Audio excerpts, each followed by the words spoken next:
What's up, YouTube? So last week we talked about you should always listen to the guy on the ground. Something key that I've picked up from pretty much any professional reading I ever read while I was in the military. And that concept can be applied to the civilian industries. So I'm running into problems with this lately, mainly driver manager issues, but I gave some feedback to my fuel manager as well on it.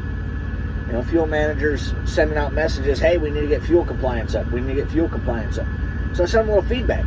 So with my fuel compliance, if I was over the road and not flat rate pay, I get a 2 cents per mile fuel bonus.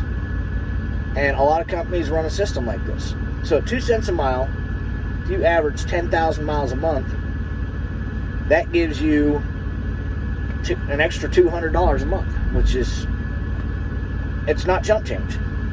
But there's a flip side to that coin. If you follow that fuel solution and your company uses multiple fuel locations like mine does, you never have any showers. I'm a guy, I like to shower every day.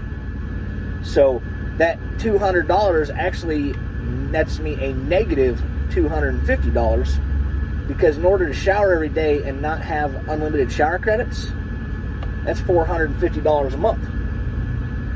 $15 a shower. So I'll let him know that, and maybe he'll input that into his fuel planning. But maybe not, you know. It's all about big picture for the company, and saving each individual driver $250 isn't really high on their priority list. But if it's high on the driver's priority list, then they're going to pay a lot more for fuel. For example, I don't have any shower credits last night. I'm up in Arkansas. I'm not nowhere near the yard. And so I'm going to go to a Love's. I'm going to put on 50 gallons, and I'm going to get me a free shower. Not my problem. So, but the other part of that, and it comes to trip planning. And I've tried to let people know this, and I don't know if they just don't get it. But here's basically how I plan trips and how I update my ETAs. So tomorrow, I'm going to pick up in Fort Smith at 11 o'clock. I have to deliver in Irving, Texas at 1800. And I haven't even I've roughly trip planned this. I haven't even started that load yet. I'm still unloading here at Walmart in Clarksville, Arkansas. And I already told them there's about a 5% chance I'm going to make this load on time. And this is why. So I automatically count a loadout at 2 hours. I automatically count an unload at 4 hours. So you can use that when you're computing your times. And that's what I tried to explain a couple weeks ago when I had a Walmart load that unloaded at 5 and a load that was supposed to pick up at 9 p.m. And it's like, no, I'm not going to make it. But, so, I'm supposed to pick up at 11, I'm supposed to deliver at 6. 2 hours for the loadout time. So that automatically puts me at 1 p.m. Now, I am going to have to scale my truck.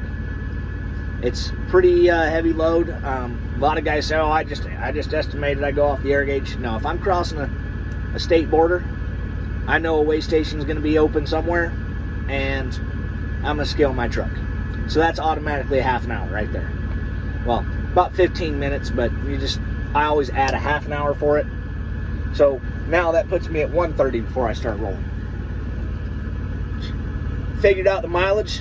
GPS says it takes 4 hours and 55 minutes to get there. So I would make it there at 5:30. But what the GPS does not count for is the road I got to travel down. There's about 6 different construction zones. So add 15 minutes for each one of those construction zones, because you never know when they're going to be socked out. You might get through them quick, but you got to plan for the worst and expect the best. So 6 times 15, that's another hour and 30 minutes. So go ahead and push that time up to 1:30 to 3 o'clock. Add my 4 hours. And guess what? I ain't gonna make it. But the other thing that I gotta account for is I'm going through a major metro area at quitting time at an hour. So now the odds of me making this 1800 appointment are slim to none. And if they used just basic stuff like that when they plan these trips, I'd never be late. But they don't, and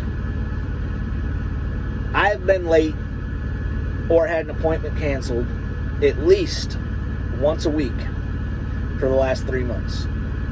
And after 20 years of brainwashing saying if you're not 15 minutes early, you're late, this shit gives me anxiety. But it is what it is, you know. I don't control it, and when they start to put it on me, then I'm going to fire back. And I'm going to stand my ground. You know?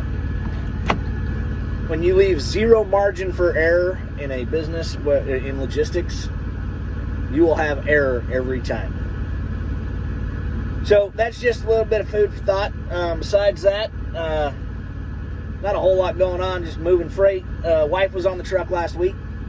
That was a good time. Got to spend some time with her. She got to see some places. And I got to get home 2 different nights last week. So that was good as well. I love it when the load brings me by the house and I've got time to spare. Then I get to stay at the house, and that's basically what happened. Was I picked up a load in Fort Worth, and it didn't deliver until noon the next day. So I drove from Fort Worth to the house, stayed the night at the house, got up early, drove to Houston, got unloaded quick. My next load wasn't even going to be sent to me until 2100 on a Saturday, and it was a shuttle load, drop and hook. So I went back to the house, and I picked that up the next morning on my way back to Irving to grab a load that went to Fort Worth. So, you know, that's using time to your advantage. And when you have the time to use your advantage, it's great. But when they don't give you any time for error, it just creates headaches. And I know I'm going to be super stressed tomorrow, even though I know that there's zero possibility of making this load on time. I'm still going to be stressed because there's nothing I hate worse in life than being late. But anyway, that's the update for this week. They haven't called me yet. The office guy says, I told you, your paperwork is ready. Well, you probably couldn't read my phone number. Yeah. Okay. Okay. Thank you. All right, well, my paperwork's ready, so I will catch y'all later. And make sure you hit that like button. Make sure you hit that subscribe button. If you got any questions about getting into trucking, Troops Transportation, be sure to hit me up. And I will holler at y'all later. And as always, attack life. Never apologize.